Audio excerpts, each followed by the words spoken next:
Hey there, Debbie Heiser here. I am really looking forward to today's conversation with Hannah.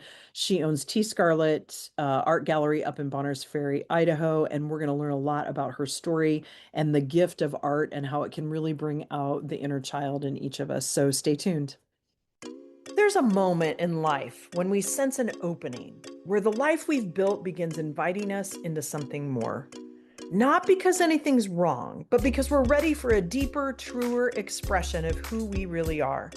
This is the Lit Up Life podcast, conversations for those who are no longer interested in pushing, proving, or performing, and are ready to lead from truth, alignment, and inner authority. I'm Debbie Heiser, and here we talk about the inner shifts that change everything, how belief, identity, and energetic leadership shape the way you live, work, and choose. This isn't about becoming someone new, it's about coming home to who you already are. Hello, hello, and welcome back to the Lit Up Life. I know I say this every time that I'm so excited, but I am really thrilled to bring you Hannah and her story. Hannah and I met through a mutual friend, Misty Springer, who I go way back with, and I think you guys are in a coaching thing together. That's Yeah. right. And she connected us because we only live about 30 minutes apart from each other in North Idaho, which 30 minutes is like a drop in the bucket for us. People were used to traveling a long ways to Trader Joe's, right? So Right. we're used to that. And so Hannah and I met up and had a beer and some tater tots and just got into some really cool discussions. I'm like, I want to have you on my podcast. So I'm going to let Hannah introduce herself, and a shout out to Misty for introducing us. So, Hannah, take it away. Tell us who you are and what you do. Yeah, thanks for having me, Debbie, and thank you, Misty. I am Hannah Sucsy, also known as Tea Scarlet. I am an artist, gallery owner, and community art activist in Bonners Ferry, Idaho. And if you know anything about Bonners Ferry, Idaho, you're with all the rest of the people who go, wait, what? What are you doing? You have an art gallery where? Yes. So my mission is to change the way my community views and values creativity. Not just my community, but like reaching beyond that into the Yeah, world.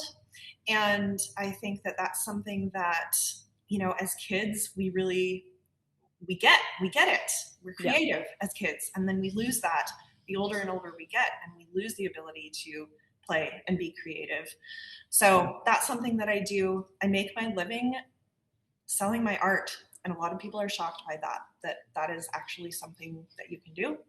So yeah. I'm doing that. I opened my gallery almost 3 years ago, which I knew was crazy at the time, and said, hey, I'm gonna give it a shot, try it for 6 months. I'm still here almost 3 years later, and I am going to sell $1 million of my artwork before my 50th birthday. So Which that's what I'm up is to. That's less than 5.5 years away. okay, good, good. I'm going to Yes, manifest that for you sooner. I right. love it. You don't even look close to 50, so that doesn't seem possible that it could be 5 years away. Okay, I want to back up though, because so is your nickname Tea Scarlet? And that's how, like, tell me how Tea Scarlet came into, like, how is that part of the name? Right. So Tea Scarlet, I think I was probably 13, and I've always been creative, always artistic. When I was probably 13, I got this, like 1920s typewriter and started writing poetry that I thought was so important and profound, but it was mostly just like dark, depressing shit. And so I'm like, oh, if I'm an author and artist and writer and whatever, I have to have a pseudonym. Like I need a pen name. And so I coined this name for myself that stood for Tears of Scarlet, like which means blood, because creativity is like the blood going through my veins. So just like very Yeah. whatever, let's see, was 90s sort of grunge.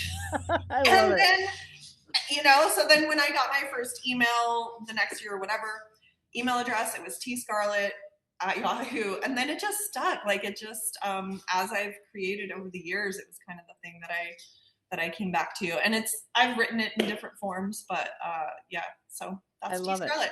Yeah. Yeah, I absolutely love that. So, what got you into like you wrote poetry, but then what? Tell me a little bit prior to the art gallery, because then I want to know what prompted you to go into business in Bonners Ferry, Idaho, as an art gallery. Right? You're like, wait, yes, it's crazy. What It's in the not world? crazy, but there's always a story behind things, right? Yes. Yeah. Yeah. So I got married really young. I was 20 when I got married. I spent, and art very much fell out of my life. I did not really do any art. Hmm. I had kids pretty young, so I was raising my kids for 15, more than 15 years and really not creating. Um, I I think I started painting in maybe like 2018 or something like that. And Okay, wait a minute. Wait a minute. You had not painted up until 2018. Like you correct. did poetry and you had creativity, but you had not. And do you, for those of you on YouTube, and if you're not on YouTube and you're listening to this, go out to YouTube or go look at her website, which you can find in the show notes, because your art is amazing. Thank you. 2018 was when you started painting. Yeah, I mean, before that, I had done, like a couple paintings here and there. Like it was not something I did. Yeah, As a kid, teenager, I drew and did more charcoal really. Like I took drawing 101 in yeah. college, but I hadn't taken painting classes and I didn't really do it. So really it was, yeah, it was That's even cooler. in my 30s that I started painting. Yeah. Um, and actually, the thing that, um, so I kind of came back to my art during a period. This was, I had a hip reconstruction surgery, and during my recovery from that, I had 4 small kids, and people were taking care of my kids and bringing meals to my family. And I had these papers with me. I had to go to Seattle for this, and so I had these little notes. I was gonna write thank you notes to the people who were helping, and I started doodling and just like taking like song lyrics and quotes that were helping me or scripture or whatever, and started like writing these out and doodling around them, and started putting these together, just like like hold 2 pages together and make something go from one page to the next. Yeah. And then over the course of months, it turned into this whole mural. That was kind of the thing that returned me actually to like visual art, to like That's so creating cool. in that sense. Yeah. So you had kids, you were married. Tell us a little bit about that story as much as you want to. Like, tell a little bit about that story because art, like, kind of fell off, but there was also some pretty strong messaging for you about art. Yes. Yeah. Yeah. So both from my ex-husband, where there's a sense of he's in the medical field, and I moved to Seattle to get married to him, and so all of all of the friends were people that he already knew. So it was a lot of Hmm. people in postgraduate fields, medical fields, whatever. Right. And I'm the young crazy artist, and I got my degree in English, so I was somewhat educated, but still I was just like weird. And so I learned to suppress that to make everyone Mhm. comfortable around me. So I started kind of suppressing that at that point, even just, varying from what I was hanging on the walls in our first Yeah. apartment to just conversations that I had. And then moving from Seattle to Bonners Ferry, that kind of continued as, for example, I had a Salvador Dali painting, or, it was a poster of it Yeah. I loved, and I had on my living room wall, and it was just like probably within less than a year of living here was just sort of like, you got to take that down. That's just weird. Like people. And And then as far as the art itself went, we, I spent most of my um, adulthood, we're in a very kind of fundamentalist, closed, judgmental, religious group.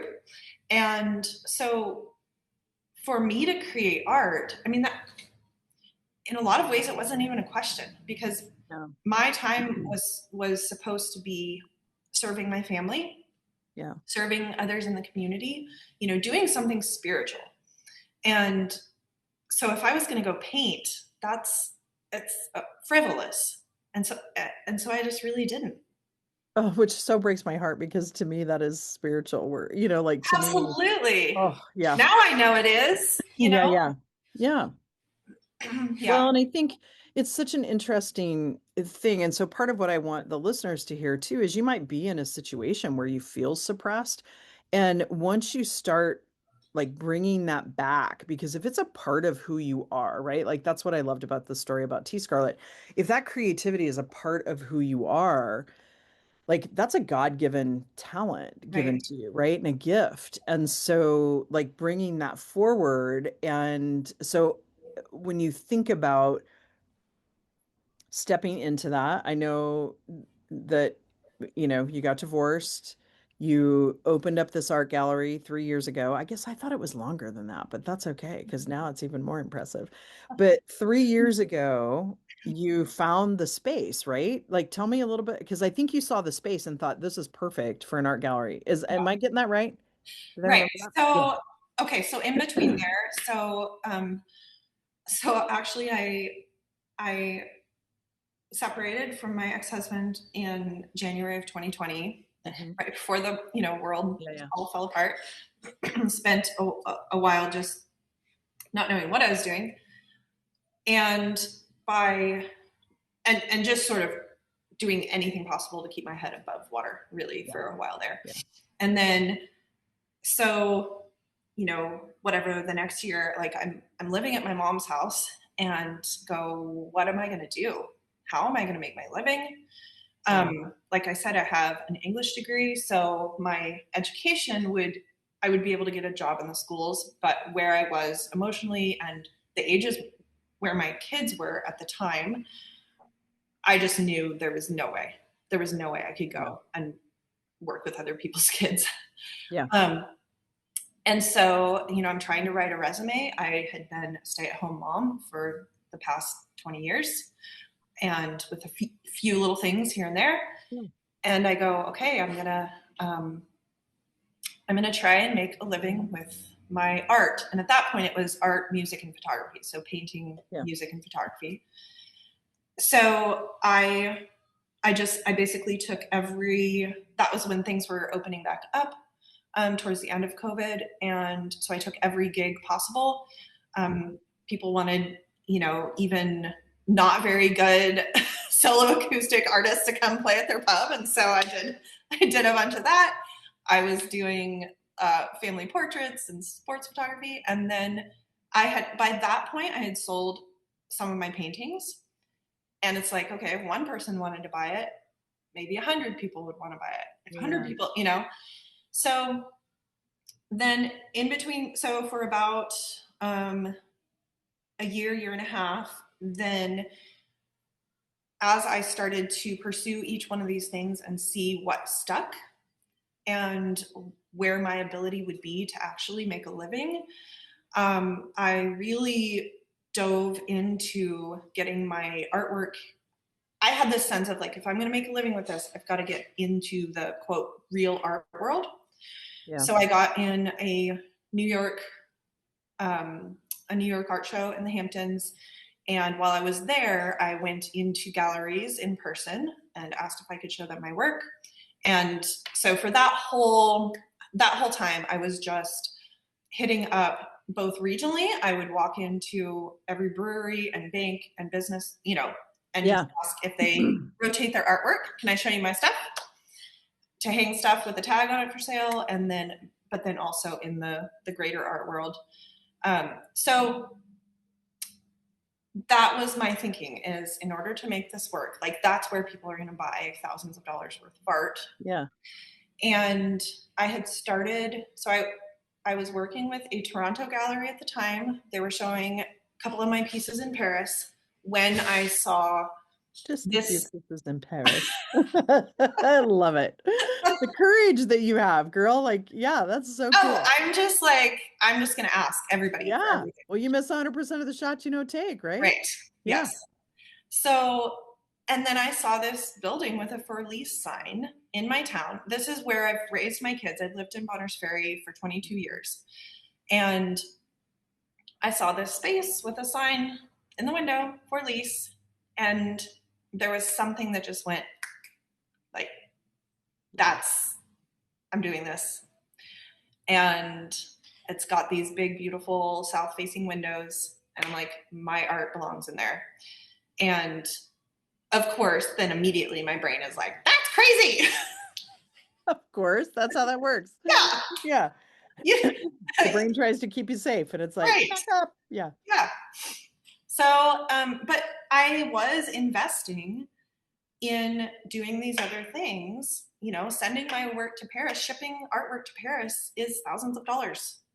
Yeah. And I was investing in that. And so it's like, okay, let's just try this for 6 months. You know, instead of doing that stuff, I will pay rent on this place for 6 months and see.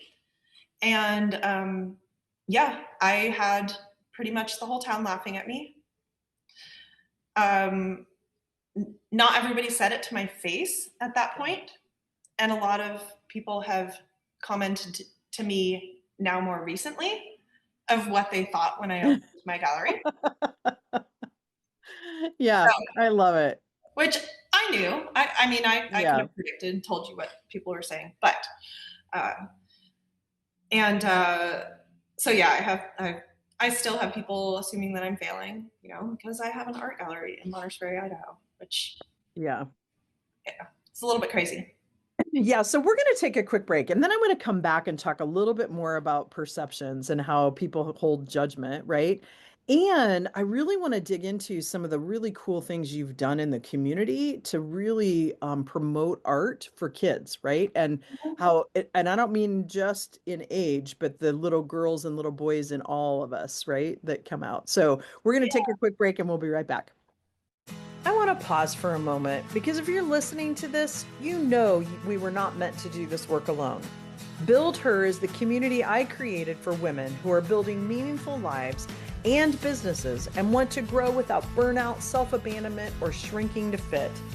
Inside Build Her, we gather monthly for real conversation, intentional teaching, and grounded connection with women who get it. This isn't about hustle, and it's not about fixing yourself. It's about being supported as you lead with clarity, confidence, and intention. So if you feel the pull towards a steady, honest, and expansive community, you're welcome here. Find the link in the show notes or join us at thelituplife.com/buildher. Welcome back to The Lit Up Life. Thank you so much for sticking with us. Hannah, we're going to dig in now to this whole idea of perception and how people thought you were nuts. People thought things and are just now telling you 3 years in what they thought about you opening an art gallery in Bonners Ferry, Idaho, which I don't even know the population, but it's not much. And it's like, what, 30 miles south of Canada. It's pretty remote, actually. And I mean, there's stuff there, don't get me wrong, but and kind of the perceptions that people still have when they walk in. And I know I sent a couple of gals up there the other day, right? And they're like, what? There's an art gallery in Bonners Ferry? I'm like, yeah, you need to Right. go. And then I want to dig into kind of this thing that you do in the community to really spur the love of art and even touching our little girl and little boy hearts when we're adults to really bring that out. So, whichever one you want to go on, let's go there. Okay, so the stuff I do in the community, Yeah.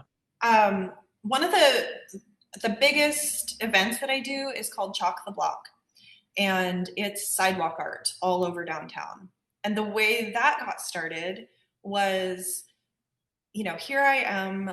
I'm used to being a stay-at-home mom, running around with my kids, like running a household, doing stuff all day. I get a lease on this space, and now I'm here. Like I was pretty strict with my hours from the beginning. I'm going to be open this, 10 to 5, Yeah. Tuesday, Saturday. And so now all of a sudden I'm like inside all the time, either sitting in a desk or painting or Yeah. whatever. And when it was nice outside, I would take sidewalk talk and take a break from my quote work and go sit on the sidewalk out in front of the gallery and just draw.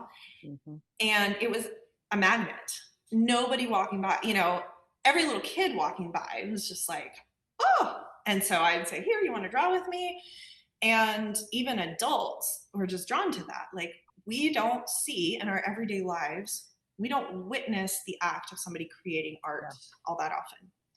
And so then it was like, ooh, that would be a fun thing to kind of make it a whole event. And so I did that the first year the gallery was open. And, now it's 3 years in. This last year, I hired a professional artist, as, sponsored her, paid her to create an actual professional work. But then the whole thing is just open to all ages, all skill levels. You can enter the contest or just come draw. And so basically it's over the course of a week, there's hundreds of people in downtown Bonners Ferry just making art everywhere. And some of it is, it's like a 2-minute little happy face because you can't resist when there's all this everywhere. You got to like make your mark. Absolutely. And then okay. I want to know the date of that. Okay. So it's coordinated with the Kootenai River Days in Bonners Ferry. Okay. And this year, I'm not even sure of the date yet. It's either the second or third weekend in July. Okay, so it's in July, middle of summer. Yeah, middle of July. Yep. And so basically what I do is like I have, my QR codes on the chalk buckets, and they're just everywhere all over downtown. And it's getting bigger and bigger every year, which is that's so cool. It's really fun. And it's the thing with that I really love watching is the interaction between different generations and skill levels.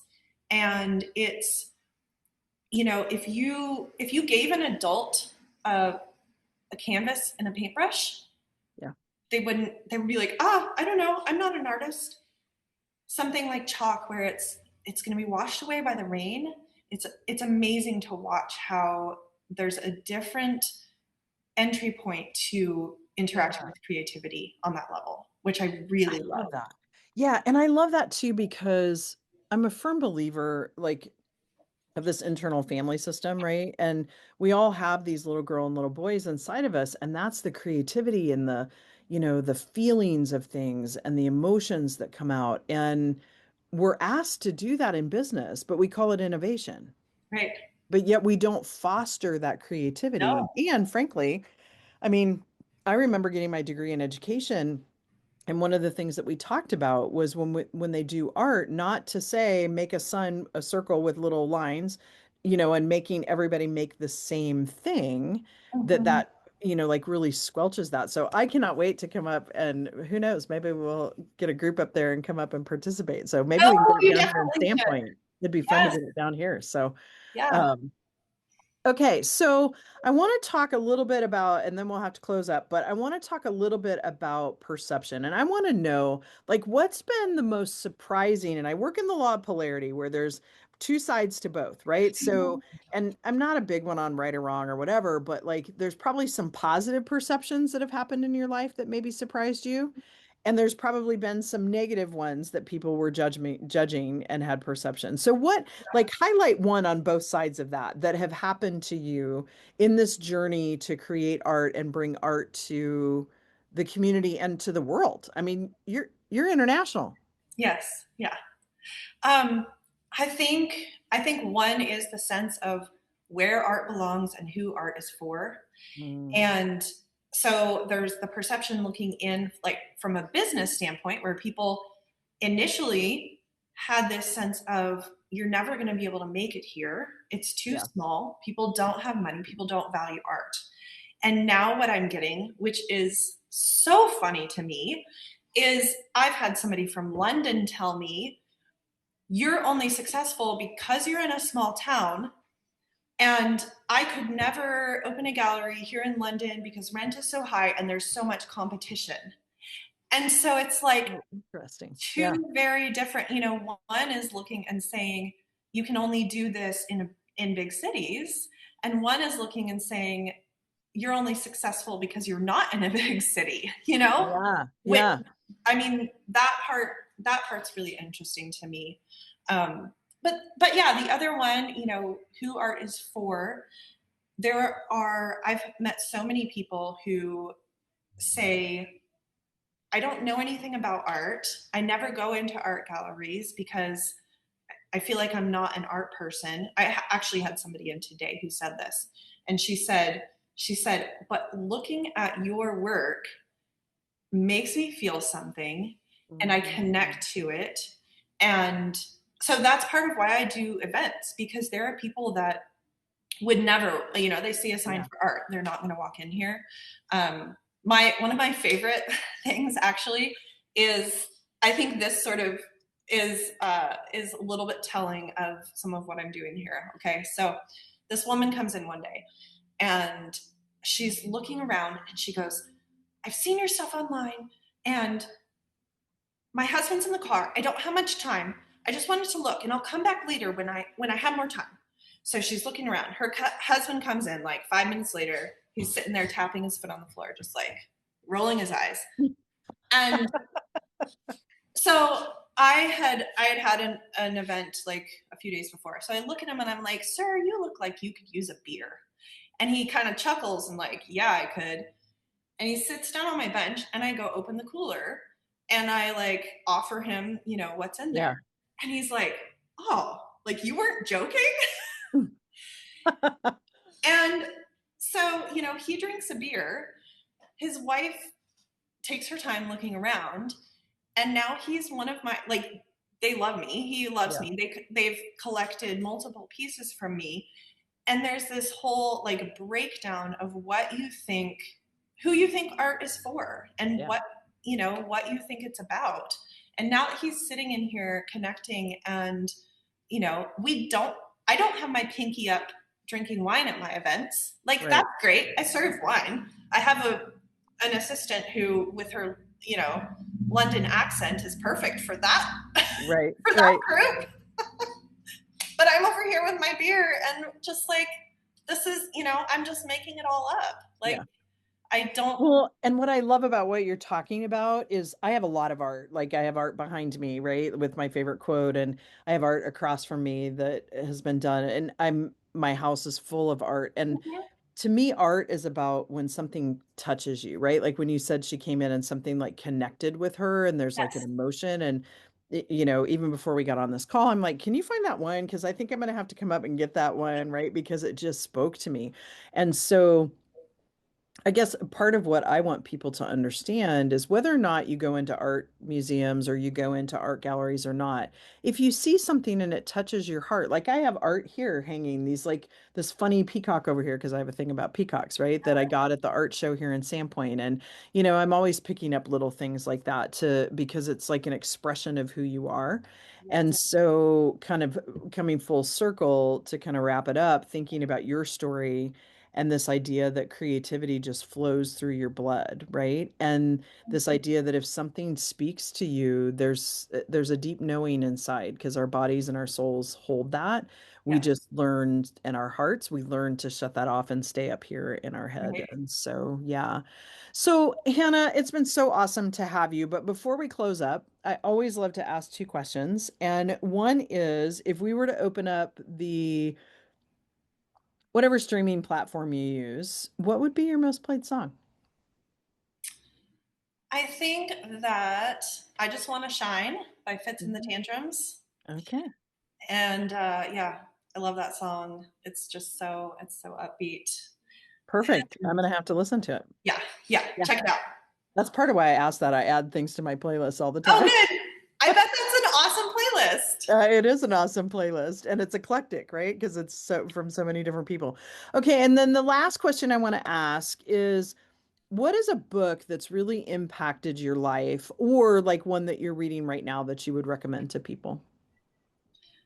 So when I bought my house 4 years ago, found a place to live me and my kids, and I started remodeling it. I don't know how I stumbled upon it, but I was listening to stuff on YouTube, and Jen Sincero's book, You Are a Badass. Oh yeah. Somehow I found my way to that book. And so I'm literally moving a wall in my basement to build a room for my son and drywalling it while I'm listening to her book, You Are a Badass. And that really changed, that flipped something in me where she talks at one point about there are all these people out here writing terrible books and publishing them and selling them. So if they can do it, so can you. Yeah. I mean, there's so many other things to that book, but yeah, that's one that that definitely, and there, I've read a ton since then, but that's one that I can look at and say, oh, that shifted something in me. Yeah, that's awesome. Thank you, because I needed to hear that too. I'm in the process of kind of outlining and writing some books, and it's not always the easiest thing to. Right. So you're Yeah. right. There's a lot of really shitty books out there. Yeah. And that, to I publish. think that about my art. Like, I look at stuff that sells. I look at Yeah. the banana duct taped to the wall that sold for $6.2 million. Yeah. And some people get really mad about that. And I look at it as like, oh, that's evidence. Like, Yeah. I'm absolutely going to make it. Yeah, absolutely. I love that. I love how you look at that from that viewpoint. Well, Hannah, I know that you have a website. For those of you listening or tuning in through YouTube, take a look at the show notes. Your website will be included there and how they can get in touch with you. Go out and look at her art, because you can see a little bit of it behind you if you're on YouTube. You've got a dahlia collection started, and these ones with these trees. Oh, they're Thank you. moody and I love them. Yeah. So with that, folks, it's a wrap. Thanks so much for sticking in, and we will see you in a couple of weeks. And Hannah, it's been a pleasure. So thank you very much for your time. Awesome. Thanks so much, Debbie. Yeah. Thank you for being here and for choosing to spend your time in this conversation. If this work resonates with you, subscribe to the podcast and stay with us as we continue to explore what it means to lead, grow, and live with intention. Let's build your version of the lit up life. I'll see you in the next episode.